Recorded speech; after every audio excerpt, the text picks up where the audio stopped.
우리 현대인들이 힘들어하는 것이 여러 가지가 있겠지만 그 중에 하나가 기다리는 것 참 힘들어합니다. 우리 한국 사람은 좀 더한 것 같습니다. 우리 외국에 한 번씩 가보면은 상인들이 한국 사람 보면 제일 먼저 하는 말이 뭔지 압니까? 빨리빨리입니다. 빨리빨리 까까까까 이런 말 제일 많이 합니다. 여러분, 쿠팡이 한국에서 성공할 수 있었던 이유 중에 하나가 무슨 배송? 로켓 배송. 요즘은 주부들의 장보기 문화도 바꾸지 않았습니까? 그러다 보니까 굉장히 빠른 것이 현대 사회의 특징으로 자리 잡고 있습니다. 다 해보니까 올리브영도 여러분 인터넷으로 주문을 해요. 그러면 3시간 만에 옵니다. 3시간 만에 와요. 그러니까 굉장히 빨리 하는 거죠. 통계 자료가 있어요. 마이크로소프트사라고 우리 유명한 회사 있지 않습니까? 거기서 발표한 연구를 보면은 한 사람이 사물에 집중할 수 있는 시간이 얼마나 되는가? 한 사람이 사물에 집중할 수 있는 시간 2000년에는 12초 집중한답니다. 12초 넘어가면 집중을 못 하는 거예요.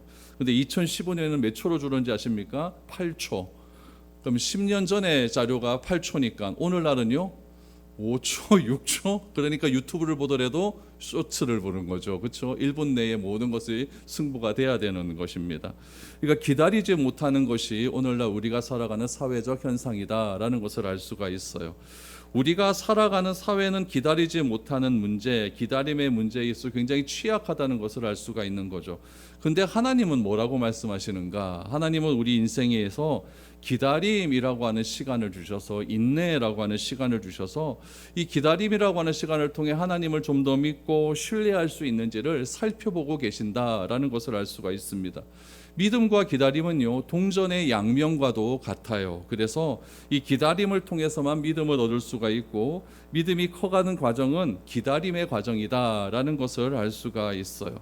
그럼 왜 하나님께서도 우리에게 이 기다림이라는 것을 강조하고 있을까? 성경은 이렇게 말합니다. 시편 27편 13절 14절을 보면 내가 산자들의 땅에서 여호와의 선하심을 보게 될 줄 확실히 믿었도다. 너는 여호와를 기다릴지어다. 강하고 담대하며 여호와를 기다릴지어다.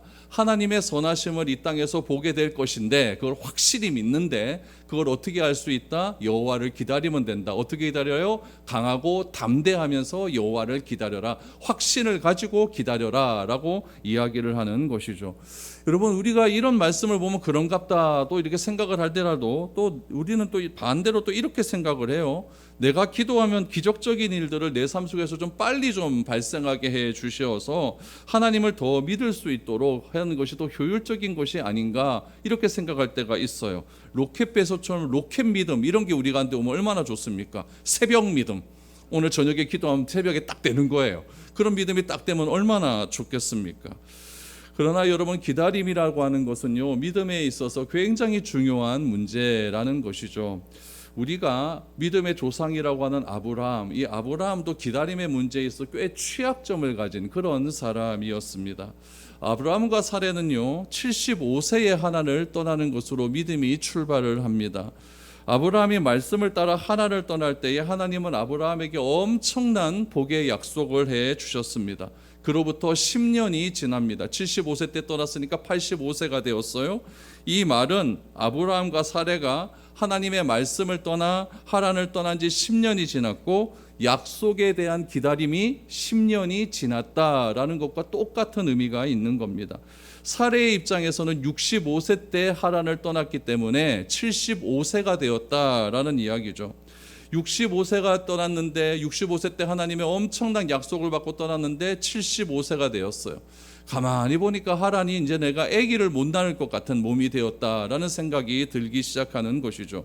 그래서 더 늦기 전에 좀 아기를 가졌으면 좋겠다라고 생각을 했는데 자기보다 10살 위에 있는 아브라함은 가만히 보니까 아이를 낳을 수 있는 능력이 되는 것 같아요. 그래서 자기 종을 집어넣었죠. 집어넣어서 그 자기 종 하란이 임신을 하게 됩니다.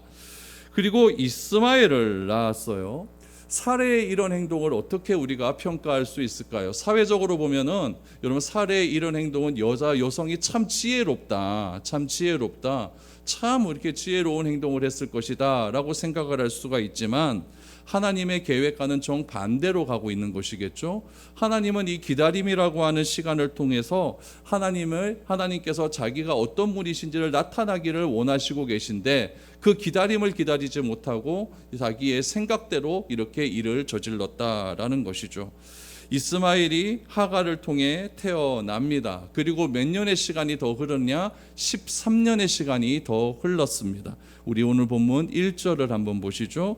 아브라함이 99세 때에 여호와께서 아브라함에게 나타나셔 그에게 이르시되 나는 전능한 하나님이라 너는 내 앞에서 행하여 완전하라 라고 했어요. 성경 보시면 바로 위에 구절 16장 16절 보면은 하갈이 아브라함에게 이스마엘을 낳았을 때 아브라함이 86세였더라 그랬어요. 여러분 16장 16절에서 17장 1절로 들어가는데 시간이 몇 년이 걸립니까? 13년이 걸렸어요. 13년이 걸렸다. 여러분 13년이라고 하는 시간적 공맥이 한 절 넘어가는데 이렇게 컸다라는 이야기예요. 이 시간 동안 하나님은 뭐 하고 계셨을까요? 한마디도 하지 않았습니다. 한마디도 안 해요. 여러분들도 사람하고 이렇게 사귀다가 말 안 하는 건 뭐예요? 삐졌다. 그러니까 하나님이 침묵하셨다라는 이야기예요. 이스마엘이 태어났어요. 태어난 뒤에 하나님께서 아브라함을 만약에 꾸짖었다면, 네가 왜 그런 일을 했어? 이렇게 꾸짖었다면 아브라함의 마음이 괜찮을 수는 있겠죠. 한 방 먹었으니까. 그렇죠? 괜찮을 수 있어요. 근데 13년 동안 하나님이 침묵으로 말 한마디도 안 합니다. 그럼 누가 더 불편한 거예요? 아브라함이 더 불편할 수가 있는 것이죠. 이런 의미에서 본다면 13년의 시간은 아브라함에게서 영적인 암흑기입니다. 하나님과의 관계가 완전히 단절된 그런 시간이었던 것이죠. 그러나 여러분 또 반대로 보면 아기가 태어났어요. 아기가 딱 태어났어요. 아기가 태어났는데 이 이스마엘이 자라는데요. 여러분 여러분 키워보신 분들 알 거예요. 언제까지 제일 이뻐요? 한 10살, 한 5살 때까지 제일 이쁜 거고 그 다음부터는 지멋대로 하려고 하죠. 지멋대로 하려는 그런 시간이 있어요.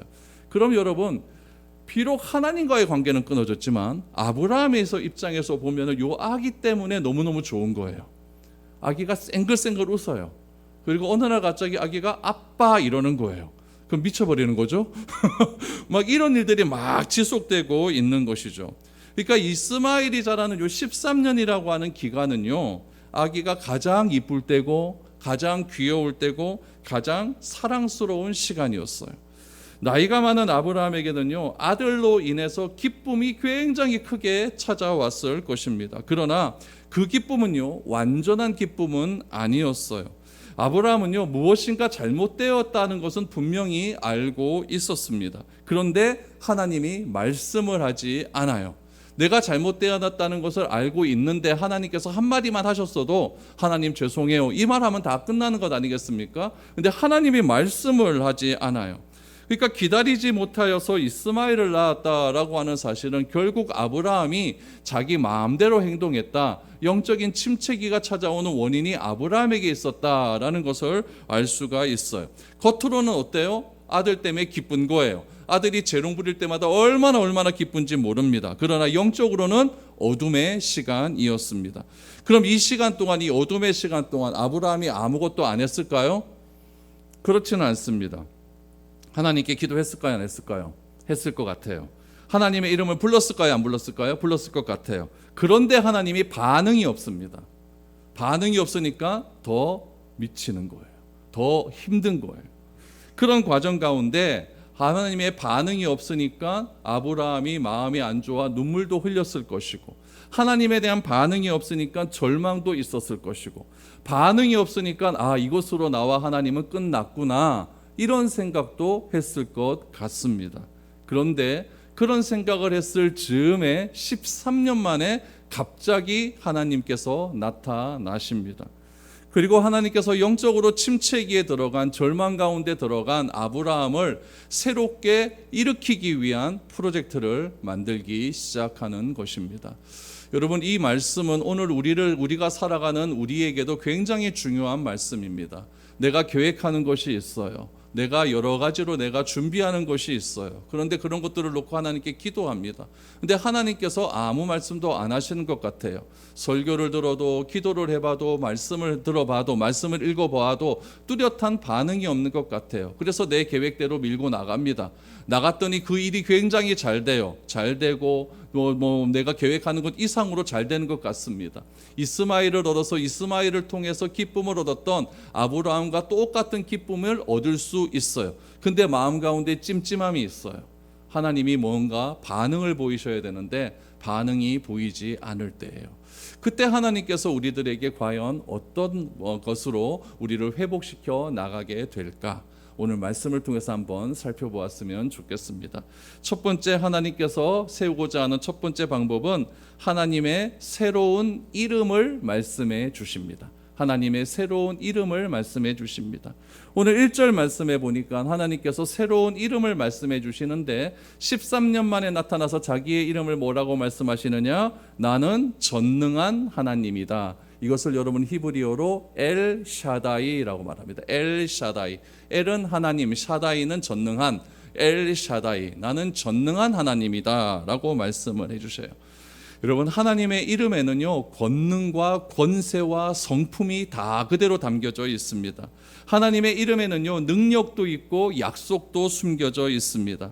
하나님께서 우리에게 이름을 말씀해 주시는 것은, 새로운 이름을 말씀해 주시는 이유는 그 이름에 담긴 의미를 다시 한번 되새김질해 봐라 라고 하는 큰 뜻이 담겨져 있는 것이죠. 그럼 아브라함의 여정을 한번 살펴볼까요? 아브라함의 여정 가운데 하나님께서 다양한 방법으로 하나님의 이름을 알려주셨고, 아브라함은 하나님께서 행하신 그 능력을 통하여서 하나님의 이름을 불렀던 적이 있습니다. 우리 아브라함에게 나타나셨던 하나님의 이름 한번 살펴보도록 하죠. 창세기 12장 1절입니다. 여호와께서 아브라함에게 이르시되 너는 너의 고향과 친척과 아버지의 집을 떠나 내가 내게 보여줄 땅으로 가라. 여기서 가르쳐주신 하나님의 이름은 여호와입니다. 여호와. 그러니까 여호와라고 하는 이름의 뜻이 뭐냐면 스스로 존재하시는 하나님, 스스로 존재하시는 하나님. 갈대아 우르에서 하란에서 처음으로 75년 만에 하나님을 만나게 되었는데 그 하나님이 아브라함에게 자신의 이름을 툭 던집니다. 그게 무엇이냐면 나는 스스로 존재하는 하나님 여호와다라는 것을 이야기하는 것이죠. 스스로 존재하시는 하나님으로 아브라함에게 나타나셔서 뭐라고 하셨느냐? 너는 떠나라 라고 말씀을 하고 있는 것이죠. 그러니까 여호와라고 하는 이름 속에는 무엇이 담겨져 있냐면 스스로 존재하시기 때문에 어떤 것에도 방해를 받지 않는 것이죠. 그러니까 내가 던지는 노아의 언약은 아무 방해가 필요 없다. 내가 반드시 이루겠다라는 거예요. 이루겠다는 이야기죠. 그래서 이 1절 말씀처럼 고향을 떠나면 2절 3절의 말씀이 다 네 거가 된다. 아무도 방해받지 못한다. 여호와라는 이름을 알려주셨습니다. 두 번째 이름은 어떤 하나님이냐면요, 엘리온 하나님입니다. 엘리온의 하나님, 엘리온의 하나님. 처음 들어보시죠? 창세기 14장 19절입니다. 그가 아브라함에게 축복하여 이르되 천지의 주제이시오 지극히 높으신 하나님이요 아브라함에게 복을 주옵소서라고 말합니다. 여러분, 아브라함이 그돌라오멜 연합군과의 전쟁을 통하여서 큰 승리를 거리게 되거든요. 그리고는 멜기세덱과 만나게 돼요. 이 멜기세덱과 만나는 과정 속에서 멜기세덱이 하나님의 이름을 가르쳐 주시는데 엘리온의 하나님입니다. 지극히 높으신 하나님. 그러니까 엘은 하나님이고 리온은 뭡니까? 높다라는 뜻이에요. 그러니까 지극히 높으신 하나님, 엘리온의 하나님. 그러니까 그돌라오멜이라고 하는 이방 국가보다 훨씬 더 큰 하나님이 계시다는 이야기죠. 그 하나님께서 누구에게? 아브라함에게 승리를 주셨다라는 의미가 담겨져 있는 겁니다. 세 번째 이름은 여호와 이레의 하나님이죠. 잘 알고 있는 말이죠. 창세기 22장 14절. 아브라함이 그 땅 이름을 여호와 이레라 하였으므로 오늘까지 사람들이 이르기를 여호와의 산에서 준비되리라 하더라라고 말해요. 아들 이삭을 번제로 바치라는 하나님의 명령 앞에서 우리의 미래를 보시고 필요한 것들을 미리미리 준비해 주시는 그 하나님, 그 하나님을 아브라함이 체험하고 무엇이라고 했느냐? 이 땅을 여호와 이레라고 부르겠다라고 이야기를 하는 거예요. 그러니까 여러분, 아브라함은 자신의 삶들 모든 과정 속에서 무엇과 관련되어 있었냐면은 하나님의 이름, 하나님과 굉장히 관련된 사람이었어요. 그런데 아브라함이 영적인 침체기를 거뒀던 13년의 시간 동안에 여러분 침체한 이유가 무엇이냐면은 하나님에 대한 신뢰가 깨졌기 때문에 그렇습니다. 하나님은 이거는 못하실 거야 라고 하는 생각이 있었기 때문에 그렇죠. 내가 다 끝나가는데 내 안에 사례가 아기를 낳지 못하는 그런 나이가 되어가는데 어떻게 아기를 낳을 수가 있겠는가 라고 하는 의심이 들 때에 사례가 딱 된 거 아닙니까? 그러니까 하나님께서 아브라함에게 13년 만에 나타나셔서 뭐라고 이야기하냐면 네가 생각하는 그것보다 나는 더 많은 것들을 할 수 있다라고 하는 그런 개념 속에서 나는 전능한 하나님이다 라는 말씀을 해 주셨어요. 왜 전능한 하나님이라고 말씀을 해 주셨을까요? 완전한 삶을 살지 못했기 때문이다 라는 이야기죠. 그래서 하나님은 아브라함에게 전능하신 하나님으로 찾아오신 것입니다. 우리의 생각으로는 아들을 낳을 수 없는 생물학적인 몸이 되었지만 하나님은 우리의 생각을 뛰어넘는 분이라는 것을 알게 하기 위한 시간이 몇 년? 13년이 걸린 거예요. 13년. 로켓 배송이 아닙니다. 로켓 믿음이 아니에요. 그냥 13년 동안 아무것도 못하고 기다림의 시간이었다는 것이죠. 그래서 하나님은 전능하신 하나님이라는 것을 알게 하시고 무엇이라고 말하는 1절 하반절에 보니까 하나님 앞에서 완전히 행해라 라고 말을 합니다. 그럼 여기서 말하는 완전함의 의미는 무엇일까요? 우리는 완전할 수 없는 존재입니다. 그렇죠? 우리는 죄 때문에 완전할 수 없어요. 그러나 하나님 앞에서 내가 행할 때 나는 완전할 수 있다라고 말씀해 주신 거예요. 내가 거룩하니 너희도 거룩하라 라고 하지 않습니까? 우리는 거룩할 수 없는 존재예요. 그러나 하나님 앞에 서 있을 때 우리는 거룩해질 수 있다라는 것을 말씀해 주시는 것이죠. 하나님은 우리가 어떤 삶을 살기를 원하느냐? 의심하지 않는 삶을 살기를 원해요. 의심하지 않기 위해서는 어떻게 해야 되는가? 하나님 앞에 있어야 된다는 이야기죠. 그럴 때 우리의 의심이 무엇으로 바뀌느냐? 믿음으로 바뀌어서 하나님 앞에서 완전한 삶을 살 수 있게 되고 그때 우리가 발견하는 하나님이 어떤 하나님이다? 전능하신 하나님이다 라는 이야기예요. 그러니까 이 말씀은 하나님은 전능하신 하나님이기 때문에 내 생각과 경험과 이성을 뛰어넘는 하나님을 믿으라는 이야기죠. 13년이라고 하는 기다림과 믿음이 그렇게 이어지고 있다라는 이야기입니다. 그 믿음 앞에서 내가 행할 때에 나는 완전해질 수 있음을 이야기하고 있는 겁니다. 여러분, 아브라함이 이스마엘을 낳으려고 했던 이유는 뭘까요? 전능하신 하나님의 이름을 몰랐기 때문에 그래요. 하나님이 전능하다라고 하는 개념 자체를 몰랐기 때문에 그렇습니다. 모르니까 가르쳐주는 것 아닙니까? 13년 만에 나타나셔서 하시고 싶은 말씀이 얼마나 많았겠습니까? 네가 어떻게 그럴 수가 있어? 이 말부터 했을 것 같아요.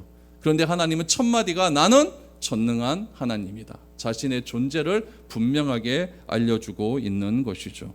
그러니까 아브라함이 이렇게 이스마엘을 낳으려고 한 이유는 전능하신 하나님을 몰랐기 때문이고 완전하지 못한 선택을 하게 된 것입니다.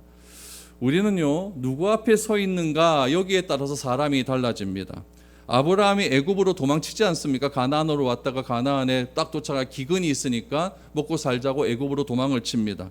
바로왕 앞에서 자신의 아내를 무엇으로 속여요? 누이라고 속입니다.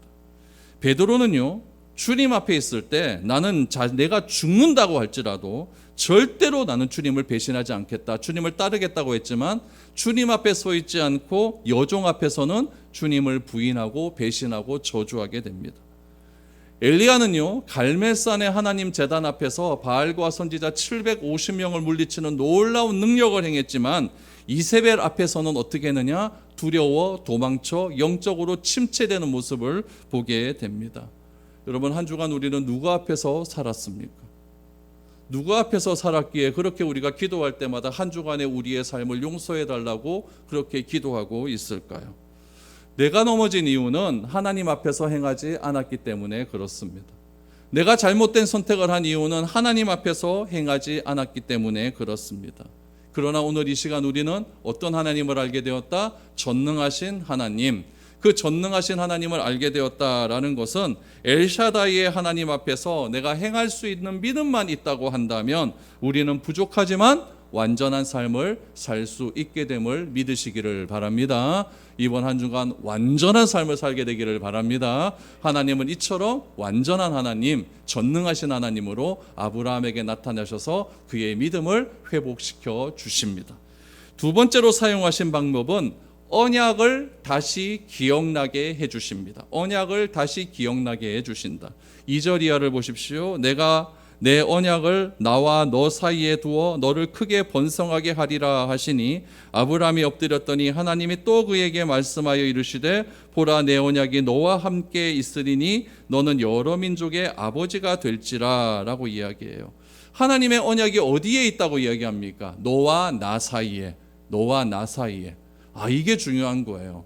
이 언약은요, 다른 사람과 한 언약이 아니라 아브라함과 하나님 사이에 있는 언약.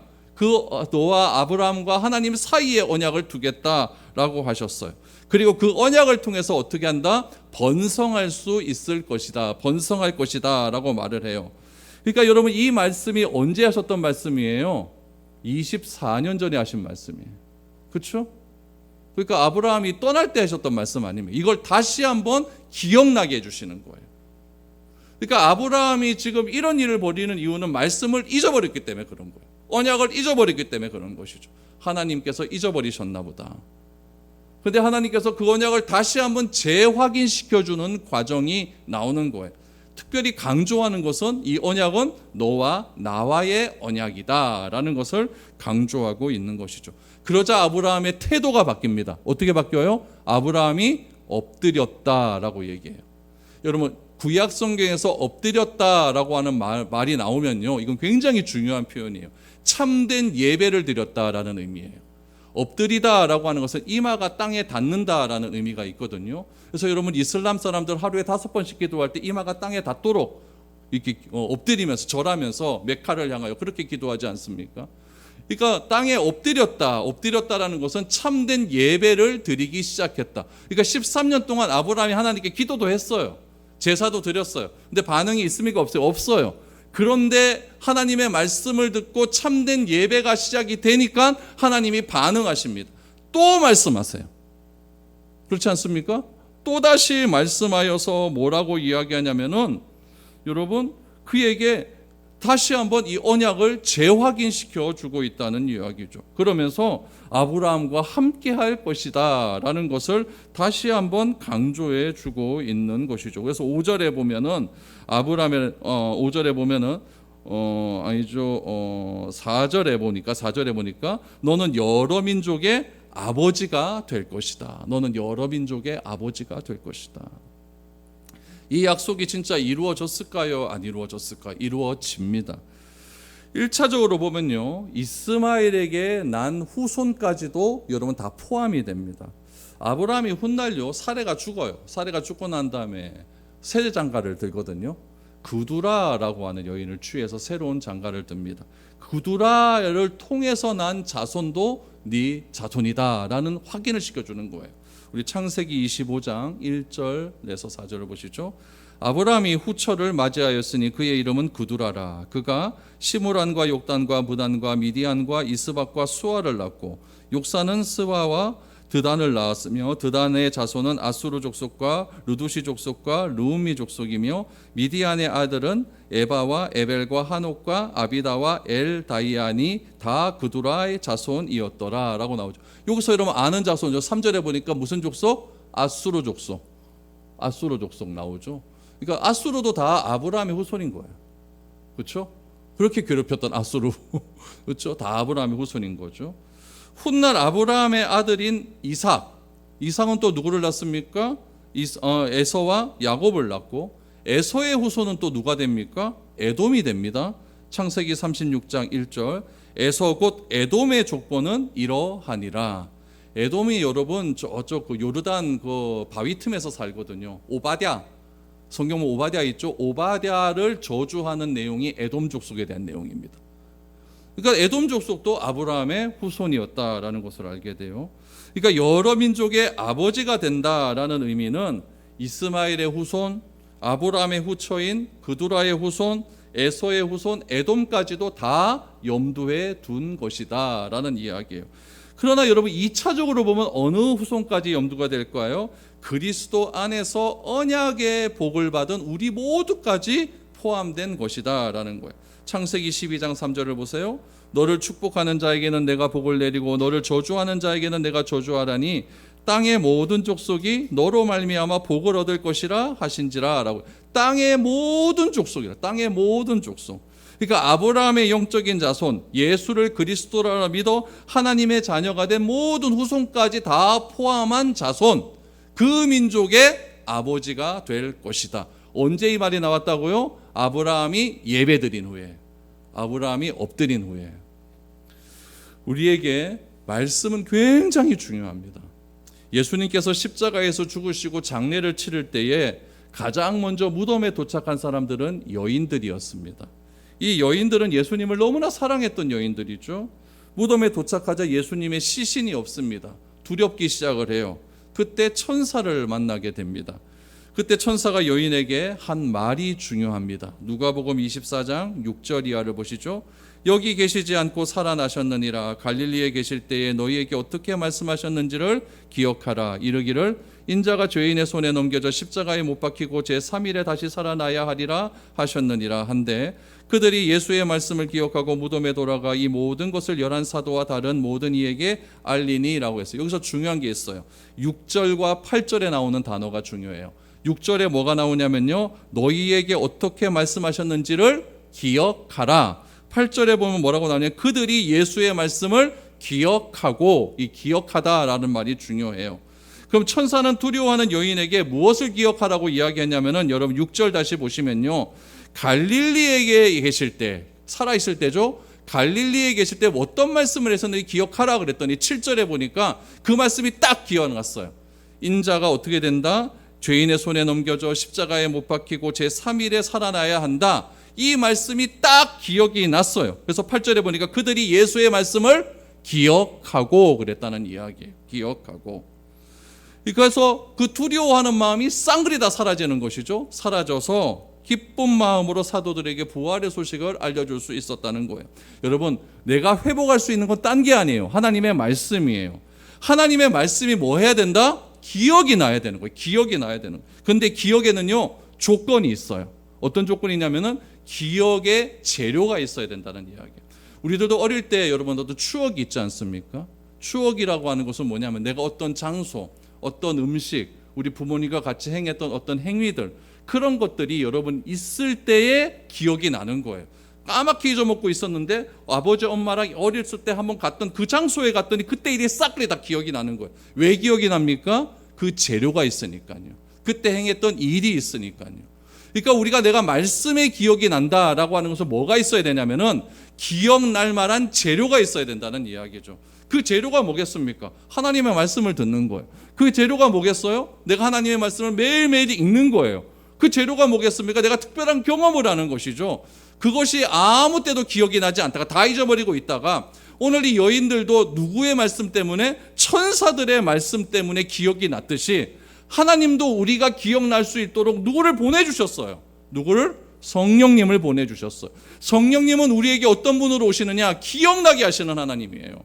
하나님의 말씀을 기억나게 하시는 거예요. 내가 갈등 가운데 있고 내가 어찌할 바를 모를 때에 성령님께서 내가 들었던 과거의 말씀을 기억나게 해 주시어서 내가 어찌할 바로 가지 못하는 그 갈림길 속에서 나로 바른 선택을 할 수 있는 능력을 베풀어 주신다는 사실이에요. 얼마나 놀라운 이름입니까? 그래서 하나님은 영적으로 13년간 침체되어 있었던 아브라함에게 24년 전에 했던 그 말씀을 기억나게 해주시는 거예요. 어떻게 해요? 찾아오셔서. 아브라함이 찾았습니까? 아니에요. 하나님이 찾아오셔서 그 말씀을 재확인해 주시고 예배 드리니까 다시 한 번 더 확인해 주셔서 아브라함을 꼼짝 못하게 만들어 버리신다라는 이야기죠. 하나님 대단하시죠? 뭐라 안 하십니까? 니 왜 그랬어? 이렇게 하지 않으시고 그 말씀을 재확인시켜 주시는 하나님. 저는 우리에게도 이러한 능력이 나타나게 될 줄 믿습니다. 성령께서 여러분의 하나님께서 주시는 말씀이 기억나게 해 주실 겁니다. 어떤 분들 보면 우리는 뭐 이제 아이고 나이도 많고 뭐 5분 전에 읽었던 말씀 다 까먹는다 이렇게 말씀하시는 분이 있지만 하나님은 그렇지 않습니다. 하나님은 5분 전에 읽었던 말씀도 꼭 필요할 때 기억나게 해 주실 줄 믿습니다. 영적인 침체라는 아브라함을 세우시는 하나님의 세 번째 방법은 새로운 이름을 주시는 겁니다. 새로운 이름을 주십니다. 5절을 보세요. 이제후로는 내 이름을 아브라함이라 하지 아니하고 아브라함이라 하리니 이는 내가 너를 여러 민족의 아버지가 되게 함이니라. 하나님은 아브라함의 이름을 아브라함으로 바꿔주셨어요. 아브라함을 아브라함으로 바꿔주셨어요. 아브라함이란 뜻은 존귀한 아버지란 뜻이에요. 존귀한 아버지. 여러분, 자녀가 없어요. 없는데 아빠 이름은 존귀한 아버지예요. 존귀한 사업가 이랬으면 훨씬 더 나았을 거예요. 근데 존귀한 아버지예요. 아들이 있어야 아버지라고 불릴 것 아니겠습니까? 그러니까 아브라함에게 있어서 86년 동안의 시간은요, 자기 이름에 대한 상처의 시간이었어요. 그렇게 하지 못한 삶을 살아가니까요. 얼마나 안 좋습니까? 그런데 아브라함은 자기 이름에 대한 자부심이 언제 생깁니까? 이스마엘을 딱 낳았을 때부터 생기기 시작하는 거예요. 이제 내가 아버지라 부를 수 있는 대상이 되었다. 나는 존귀한 아버지다. 이런 마음이 드는 것이죠.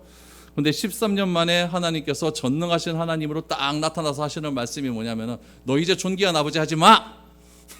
하지 마. 뭐라고 하시냐면은, 너를 민족의 아버지 이렇게 바꿔줄게. 그래서 아브라함. 요 민족의 아버지 아브라함 요 4절의 말씀과 그대로 이어지는 거예요. 너는 모든 민족의 아버지가 되리라.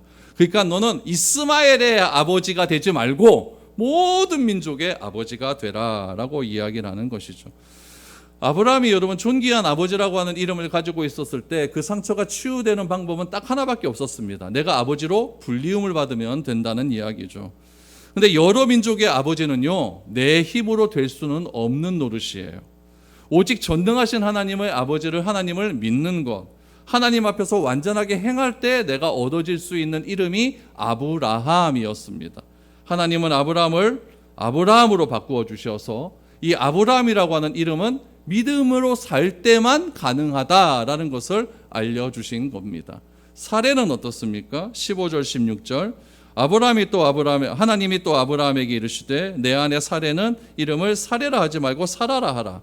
내가 그에게 복을 주어 그가 내 아들을 낳아주게 하며 내가 그에게 복을 주어 그를 여러 민족의 어머니가 되게 하리니 민족의 여러 왕이 그에게서 나리라 라고 했어요. 사례의 뜻이 뭔지 압니까? 나의 공주라는 뜻이에요. 나의 공주. 그러니까 아브라함의 사례를 공주처럼 대해야 돼요. 공주처럼. 그러니까 여러분 나이가 65세가 넘어도 할머니인데 바로 왕이 사례 보고 뿅 가서 내 마누라 삼자 이렇게 말할 정도로 이뻤던 것 같아요. 피부도 탱글탱글하고. 연예인들 보면 그런 분들 좀 있지 않습니까? 70 넘어도 이뻐요. 그렇죠? 아름다워요. 나이 드신 분에게는 이쁘다 하면 안 되죠. 고와요. 그렇죠? 너무너무 그렇게 고운 분이 있어요. 그 사례가 그렇게 고왔던 분인 것 같아요. 그러니까 여러분 아브라함에게 얼마나 공주처럼 자라왔겠습니까? 그런데 치아라, 이제 너 공주 아니야. 뭐라고 말합니까? 너도 민족의 어머니 사라가 되어야 된다. 사라라고 말을 합니다. 그러니까 여러분 우리가 엘샤다이의 하나님을 만나면 육적인 문제로 이룰 수 없는 놀라운 믿음의 꿈을 꿀 수 있게 되는 겁니다. 내 힘으로는 안 되지만 내 힘으로 되는 것은 엘샤다이의 하나님을 만나기 전이에요. 근데 그 엘샤다이의 하나님을 만나게 되면 내 힘으로 이룰 수 없는 더 광대한 꿈. 나는 이제 민족의 아버지가 되었다. 나는 민족의 어머니가 될 수 있다라고 하는 꿈을 꾸게 되는 것이죠. 아브라함이 하나님의 부름을 받을 때가 75세입니다. 이름이 바뀔 때는 몇 살이에요? 99입니다. 24년 만에 여러분 새로운 이름을 주신 거예요. 여러분 요한의 아들 시몬이 있어요. 요한의 아들 시몬이 예수님을 처음 만날 때 예수님께서는 요한의 아들 시몬이라 하지 말고 이름을 대번에 바꿔주셨어요. 게바로 바꾸어 주셨습니다. 사울도 여러분 1차 선교여행을 떠나자마자 그 이후로부터 이름이 어떻게 바뀌냐면 로마식 이름인 바울로 바뀌게 됩니다. 근데 아브라함과 사라는 몇 년 만에? 24년 만에 바뀌어요. 왜 그럴까요? 왜 아브라함과 사라도 여러분 75살 때 그때 만나자마자 믿음이 시작하자마자 그렇게 바뀌면 좋을 것 같은데 왜 24년이라고 하는 그 긴 시간을 하나님께서 텀을 주셨을까요? 24년의 시간 동안 이제 하나님께서는 본격적으로 믿음을 시작할 때가 되었다라는 것을 알려주는 거죠. 그 준비의 기간이 몇 년? 24년이에요. 환장합니다 진짜. 바로 이름 바꿔주면 좋을 것 같은데 24년 준비하셔서 이렇게 바꾸어 주시는 것이죠. 24년의 세월 동안 아브라함은 하나님이 아니어도 가지고 있는 대안이 굉장히 많았습니다. 아브라함에게 조카 롯도 있지 않습니까? 자기의 후계자 조카 롯도 있을 수 있어요. 충실한 종 엘리에셀도 있었습니다. 그래서 이삭의 아내를 구할 때 엘리에셀을 보내지 않습니까? 엘리에셀도 굉장히 충실한 종이었어요. 또 여러분 아들도 하나 얻게 되었어요. 이스마엘이라는 아들도 얻게 되었죠. 그런데 24년이 지난 후 자기가 가지고 있는 모든 대안은 다 사라지고 말았습니다. 내가 할 수 있는 모든 것이 사라진 그때에 하나님이 나타나셔서 진짜 믿음을 알려주십니다. 네가 할 수 있는 것 다 이제 안 돼. 너는 이제 민족의 아버지 어머니가 되어야 된다라고 말씀해 주시는 겁니다. 그래서 하나님은 아브라함과 사라의 이름을 바꿔주심으로 참된 믿음을 가지고 이제부터 이제 본격적으로 믿음의 길을 걸어가라라는 것을 말씀해 주셨습니다. 우리에게도요, 저와 여러분들에게도 우리 부모님이 지어주신 이름이 있습니다. 참 좋은 이름이에요. 저는 밭갈상자 참된 진짜 진실로 밭을 갈아라 이런 이름의 뜻을 가지고 있습니다. 그러니까 저는 한 방을 누리면 안 됩니다. 꾸역꾸역 해야 됩니다. 그런데 그 이름보다 더 좋은 이름을 하나님이 주셨어요. 그리스도인. 그리스도인이라는 이름은 아무나 가질 수 있는 이름이 아닙니다. 예수를 나의 구주로 믿을 때 하나님이 주시는 좋은 이름입니다. 그리스도인이란 뜻은요, 그리스도에게 속했다라는 뜻을 가지고 있습니다. 그리스도인이라는 이름을 내가 가지게 된다면 나의 삶은 이제 어떻게 돼야 될까요? 엘샤다이의 하나님 앞에서 완전하게 생활해야 된다는 것입니다. 그래서 우리가 사람 앞에서, 권력 앞에서, 돈 앞에서 눈치 보며 살아가는 것이 아니라 하나님 앞에서 완전한 자로 살아갈 수 있게 되기를 바랍니다. 우리는 연약하고 그렇기 때문에 넘어지고 흔들릴 수 있지만 우리 뒤에 계신 전능하신 하나님이 있다라는 사실을 꼭 기억하시고 하나님 앞에서 이번 한 주간도 완전한 삶을 살아갈 수 있는 저와 여러분들이 되어지기를 바랍니다. 그래서 나의 힘으로 되는 것이 아니라 하나님의 힘으로 될 수 있는 그런 귀한 이름 그리스도인, 이 이름에 걸맞는 삶을 살아갈 수 있는 저와 여러분들이 될 수 있게 되기를 축복드립니다.